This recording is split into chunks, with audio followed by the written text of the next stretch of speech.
که رفتی، وگرنه اون یارو سوسول بود یه وقتی.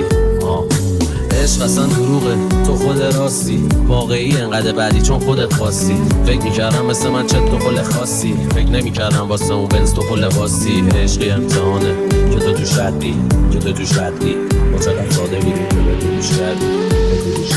اولش فکر میکردم در سطح همین، خواستم بدونم نسبت عشقمون چنده همین.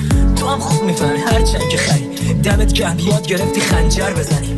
باشه حرفای تو حق هستن صحیح، ولی خودت گفتی تو منو دیدی عقل از سر پری. تو زندگی گمو دیدی خواستی گهترش کنی، فکر کردم دلت سوخته دی که منصرف شدی، ولی نه اشتباه بود دیر فهمیدم که تو اصلا همونی که از خودش گهترش توی.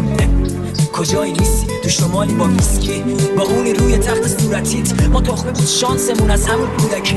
خنجرت آروم بوده که دیگه بزن از قبلی قوی‌تر. که باشی تو فکر تو هم حس میکنم پیش منی، باور قلب من اینه که ما تا آخرش مال همین. ماه قشنگ شبا مثل یه خوابی برام، لحظه به لحظه زندگی با تو فقط سر میکنم. وقتی تو چشمام زل میزنی عشق تو باور میکنم. هر جوری باشی با ما دنیا رو با تو میخوام.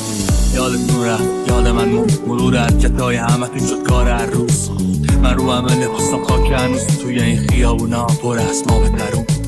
خیلی ها اشتباه اومدن هاش خدا نبود شد همیشه اگه تو هم نباشی. من یه دریا ریختم با گلم پلاسی، نمیدونم شب افتادم با خودم برا چی. علای پنجره جوونیمو فوت میکنم و دود میشم و دود میکنم و اصلا یه چند وقته یه جوری شدم و دم به دقیقه خالی میکنم پشت خودم و هی زندگی کردن و یادم میره، حتی یادم میره که یادم میره.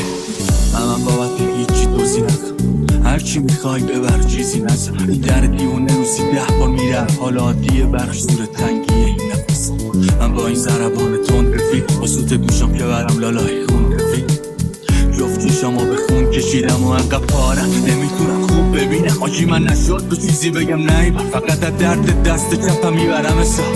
همه مسیرها رو میرم تا وسط راه و میرینم تو کل قولم تا میزنه با خودم بیشتر همه چیزم. الان خیلی ساله به خودم سر نمیزنم و انقدر گفتی مننش در اومد موند یه میم. یه کاری کردی که از همه جا رونده شیم. تو منو دوست داشتی با همه یکوندگیم، حاضر بودیم برا هم دیگه ما جون بدیم. بودیم ما یه دونه روح تو دوتا کالبد، دیدیم همه مطمئنم اون روز خودم شاد شد. گفتیم داستانا رو کششون ندنم، اون مفرایی که تششمون زدن. من اون پسر بدی بودم که خوبش کردی، نورت خورد بهش و روحش چرخید. نمیکرد با چیزی مودش تغییر، ولی آخر سور تو به سورش چربید. منم گرگ